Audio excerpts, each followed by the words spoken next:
Welcome to Echo, the podcast where we share our personal perspectives on questions about God, spirituality, and the Seventh-day Adventist Church. I'm Ryan Becker, your host. No matter who you are, we hope that you find value and encouragement through real discussions about real things. Let's jump in. Echo.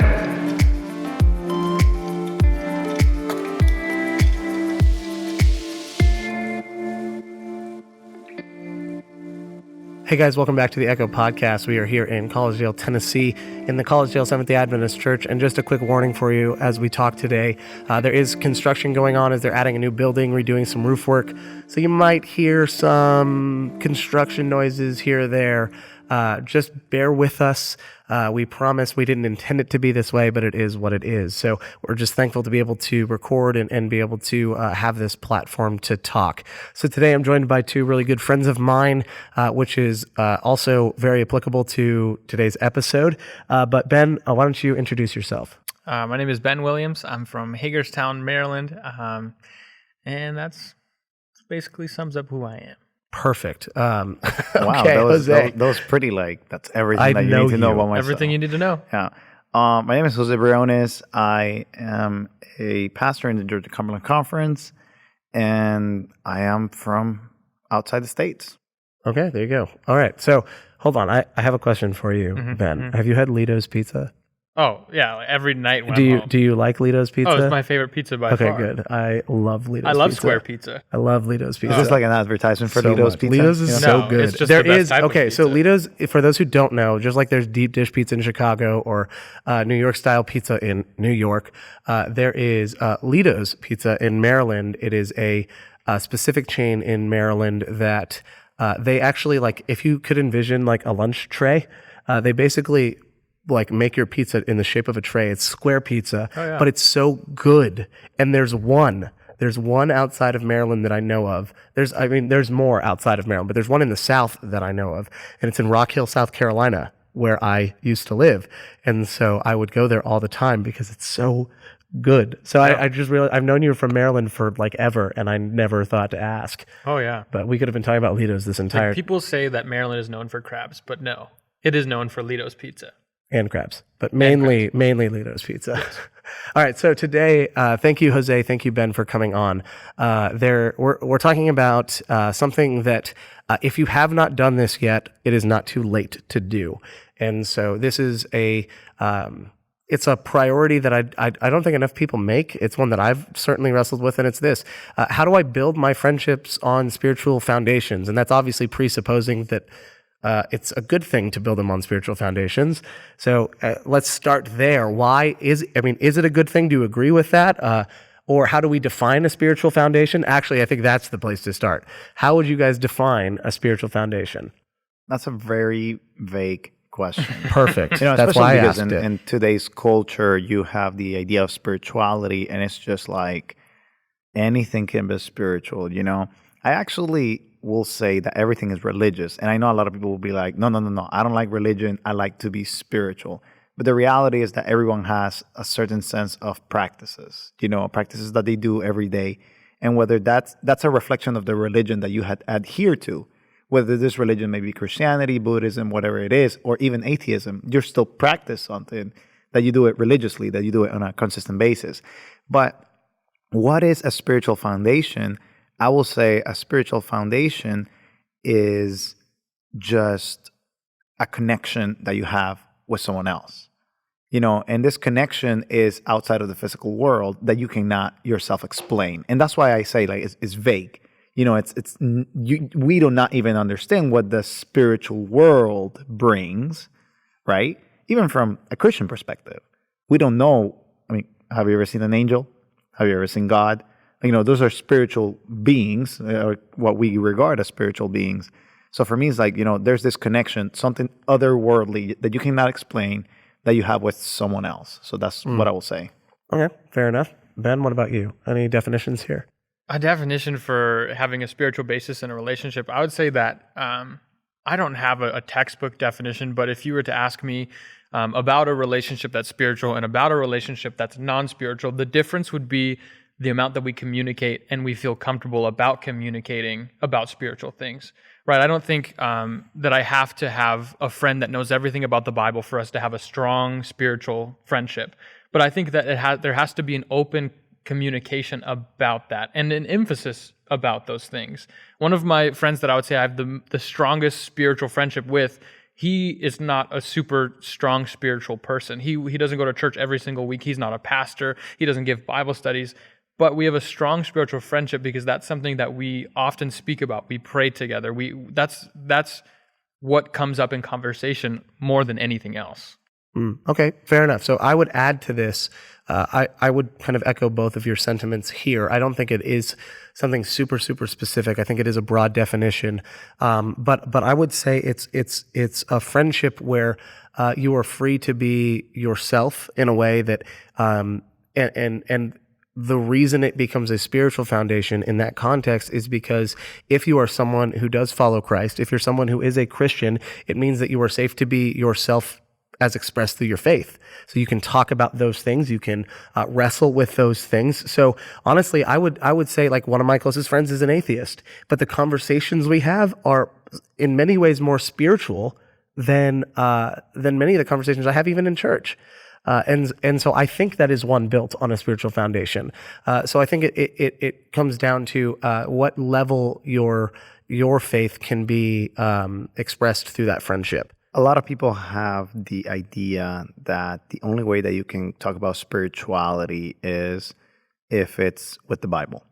And you just mentioned your connection to another individual that probably wants nothing to do with the Bible, right? But there's this, again, we are religious beings or spiritual beings, whichever one you want to coin. And we have these practices that are, that we share. So for example, you guys have been to Lito's Pizza. I haven't. You have a connection that I cannot share. But that connection may not necessarily be articulated through the food that you eat, but through the experience that you guys both have. In the same sense, a spiritual connection may not necessarily be talking about an experience that you had studying your Bible, but an experience that you had relating to God in, life, like grief or difficult circumstances or happy circumstances where you're like, oh my goodness, like, I resonate with you in the same level, in the same sense. That's some sort of a spiritual connection because it's not a hug. A hug will be a physical connection in that sense. So that's why I think we're emphasizing the idea of communication, connection, and a bond that cannot be explained, through the physical realm. Yeah, no, I would agree with that. I think there is another aspect to our friendship that isn't exactly tangible. It's one that we have a hard time putting language to. And so, yeah, very much would agree with what you're saying here. So what do you think are, I guess, some of the if you have friendships that aren't built on this spiritual foundation or don't have that aspect to them, what are some of the dangers? Right out of the bat, something that I can think of is utilitarianism. Like, Okay. using the person as a means instead of the end. It's just like, I want to get to a byproduct and I don't really care about this person. I don't care about the connection that I can have. And this, of course, is informed by the Bible, and the structure that you have in your mind, the things that you appreciate about other people, the virtues that you have developed. But at the same time, that's the first risk that I can have. You see the other person as just a body, that you can use for your pleasure in one sense, or to achieve a certain goal, or to understand something, or just, again, as a means and not as the end itself. So this is interesting because I've never thought about it from this perspective. But in other words, if your friendships aren't built on this foundation, then you end up not treating people with their proper value, or That's not correct. Identifying someone else's value and worth as a person. You end up seeing them, as a tool, as a means to an end. I've never thought about it that way, but I think that's a really, really good way to look at that, because we tend to think of it as how those friendships harm us, but not the damage that we could do to someone else. I just want to say that that's not original work. That is from Immanuel Kant, a philosopher. He has 2 categorical imperatives. This is one of them. Always treat people as an end and not as a means to an end. Just kind of like give that citation. Okay, cool. for Yeah, people. no, appreciate that. All right. Ben, any thoughts here? Any philosophers to quote? No philosophers to quote, sadly. I'm not that smart. But I believe that a big danger is boundaries, right? Because if we don't have a spiritual base, then we really have no basis for having boundaries. Because at that point, your boundaries are based on how I feel and what I need and what I want, right? And in that situation, without a spiritual boundary, then I can take advantage, very similar to what Jose is saying, but maybe just a different nuance, that I can take advantage of that person and they can take advantage of me, and we can even take advantage of other people together because our boundaries are set off of ourselves and not off of a spiritual or a scriptural basis. Yeah, and I think the other danger here is this idea of a lack of purpose or a lack of intention, and the reason that's such a danger is because it can mean that your friendships can change you in a way that you don't mean to be. I can think of my entire childhood, actually. Like my entire early teenage years, I thought that I was a good kid. I was student association pastor in high school. I was my 8th grade class pastor. I was kind of known as a spiritual guy on campus, thought I was a good kid. And I look back now and I think of all the things I did as a hooligan in my neighborhood, whether it was like vandalism or, some things I'm just really, really ashamed of that I ever did. And it was because I allowed myself to be around people that encouraged me in a direction that was bad. And because of the fact that I wasn't certain of who I was or what my boundaries should have been, I allowed them to change me instead of me being able to be some sort of sound influence or voice in that friendship. I just let them determine it and determine my life for me. When you mention, like that kind of boundary setting, I think that there is no other place to have that boundary setting than the Bible itself. Because when you think about the development of virtues in the scriptures, I don't think that many other religions have this principle of treating others as more than yourself. Not necessarily equal. A lot of religions, and even non-religions, will treat people equally.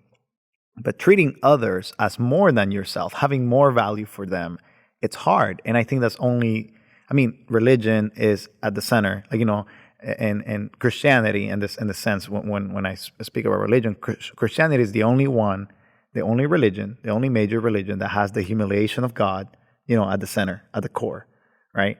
And that's what it is, like you have Christ sacrificing himself for us. Therefore, we are more important than he is. And that's what he invites us to do. Other religions and other spiritual, formation practices may allow you to be equal. But I think only Christianity has that power to make you not feel as important as you may think you are. Mm-hmm. Yeah, it calls for humility in a way that is radical. Absolutely. Mm-hmm. I think another aspect that we miss out, I think often we think of missing out as like we're missing out and we're gaining negatives. But I think often when we don't have a spiritual basis with a friendship, we're missing out on a huge positive, right? Because I think one of the biggest reasons that God has given us other people other than to love and to show God's love is we can actually understand God's love better through a spiritual friendship than we can just on our own. It's a new aspect of God's love that we can understand. And we're actually missing out on a growing experience towards God if we don't have a spiritual basis, right? If you think about that triangle model and you're at the one corner and your friend is at the other, as you grow towards God or you grow towards each other, you're growing towards God. And as you're growing towards God, you're growing towards each other. And it's a whole aspect of getting to know God that we miss out on. Absolutely. Okay, so we're here. We've talked about this, and I think there might be someone at this point who's feeling kind of convicted right now, right? Like, oh, I can definitely see where my friendships aren't here. What do we say to that person, right? Where do I begin? If I want to have that spiritual basis, that spiritual foundation, I want to have intention in my friendships, what do I do? What are the first steps I take? Take somebody to lunch. That's like the most practical thing. If you're in Maryland, go to Lito's Pizza. Amen. This feels like an advertisement, but it's not. But I have never been, so I wouldn't know. But yeah, I think that's the first step. Connection with other human beings is the only thing that will allow us to connect beyond, read someone else's story, understand someone else's passions and, their journey. And I think that that's what it is. And it sounds very simple, but that's what keeps us together. That's what keeps us in church. If you really think about it, sometimes you don't go for the sermon. Sometimes you don't go because of the amazing worship music that, it's going to be like Carrie Job and Hillsong or whatever, or the beautiful hymn that you like, right? You go because you want to eat the good food from the lady at potluck, or you want to see your friend. It is the connection. And how you make those connections is having experiences, not only positive experiences, but also negative experiences, going through grief, going through a crisis, being there for someone else. And I think the first step is just to be sincere in your friendships with others. Be real, and just like chat with someone that you haven't seen, send a text, to that long old-time friend that you haven't seen from back in the day, in the high school days or whatever it is. I think that's where it starts. What about you? Yeah, and I think what's difficult is, at least I've seen in my own life, if I have a friendship that we've never talked about anything spiritual, there's no spiritual basis, it feels so uncomfortable to be the awkward. first one. It's mad awkward. It's like one of those things where my mind is telling me, all right, now you're going to say this, and then my mouth just won't say it because I feel so uncomfortable. But what I can tell you is 9 out of 10 times when I've pushed myself and I'd be like, all right, just mention something spiritual. Just say anything. Just even say that I went to church this Sabbath. And right when I get my mouth to say something about that, it sparks a conversation because we all have this spiritual need in our lives. We all have this spiritual, if nothing else, curiosity. And the minute that I open up and the minute that I open that avenue of connection, that avenue of communication, people more often than not will be open to speaking about some kind of spirituality. That doesn't mean they're going to join your faith, but it means that they're going to have an openness to understanding where you're at and a desire to share where they're at. Yeah, and I think for me, anytime that I've looked at friendships that were not edifying, that didn't build me up, that I wasn't building them up either, I did approach them. I did have a few years of my life where I intentionally went back through my friendships and I said, I need these friendships to be different. And so I approached those people, and it took some really tough conversations. It took a lot of kind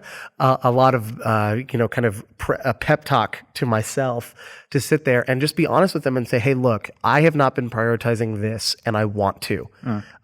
If they are someone that cares about you beyond what you guys do together, if they are someone who is a close friend to you, that conversation will only be as awkward as it is long.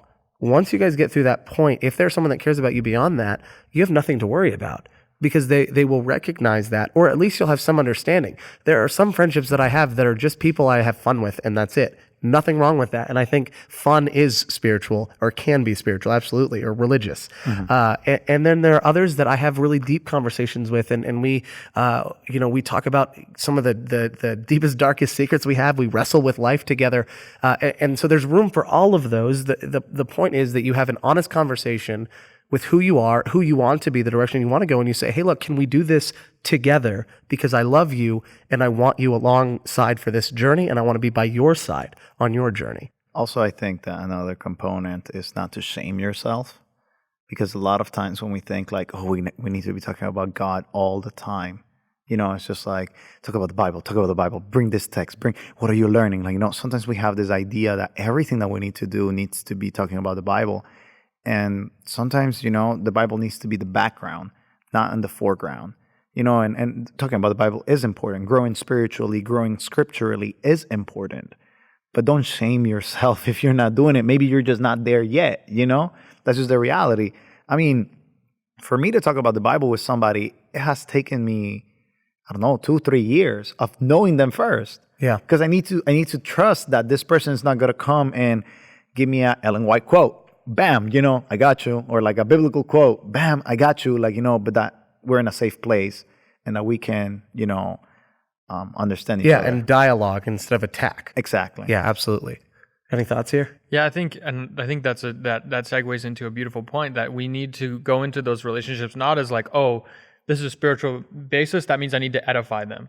right? It's more about understanding each other and growing together than it is about me making sure Ryan knows what I know. And it's not at all about bashing anybody or even making Ryan conform to what I think, but it's about understanding each other and growing in an understanding of one another and of God together. Yeah, and one of the most beautiful things with me and my closest friend, my best friend, is we didn't always start out this way, but when I had that conversation with him, now when I go back and visit my hometown of Orlando, Florida, we get together. We'll go to Chipotle or somewhere or Tijuana Flats in Orlando, and we'll sit down and we will pray before the meal.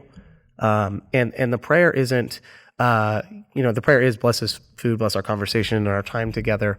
But what that prayer does is it centers us around that spiritual foundation, and it changes the conversation. The conversations we have, because now we are comfortable openly praying in front of one another, right? Like even that wasn't. And I'm not saying that that's a litmus test that if you have to pray every time you're together or anything like that, but just it's someone that you can be comfortable, like I said, being the fullest of who you are in your faith, as expressed through your faith.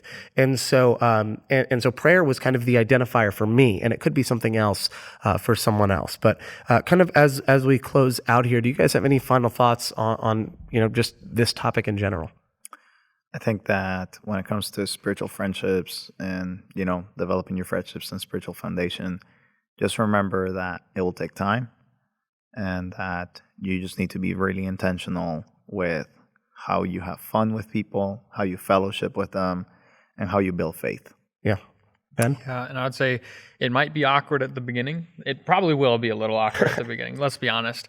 But it will enrich every single aspect of your relationship with that person. And it's just so worth it to push through that little bit of awkwardness to have a better friend and a better relationship with Jesus at the end of the day.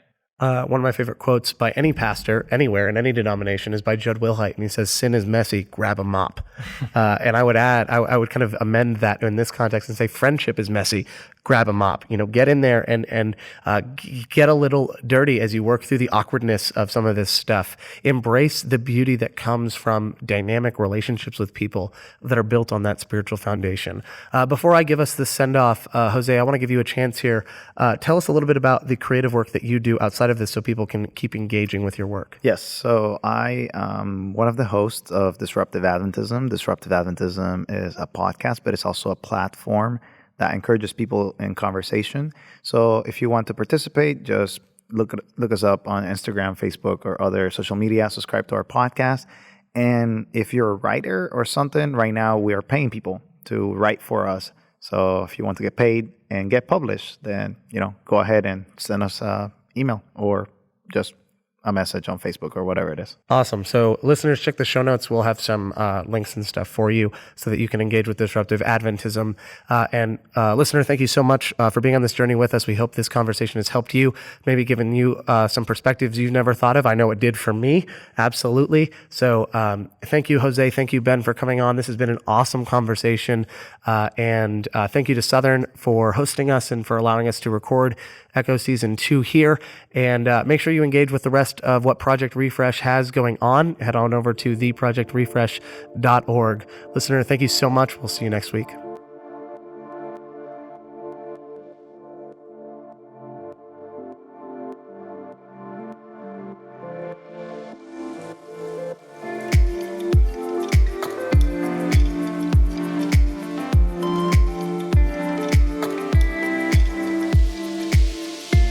Hey guys, thanks so much for listening to this episode of Echo. We hope you enjoyed it. To stay up to date with new episodes as we release them, and for more awesome content from Project Refresh, a ministry of the Carolina Conference of the Seventh-day Adventist Church, then go ahead and hit that subscribe button below. And don't forget to like and leave a comment.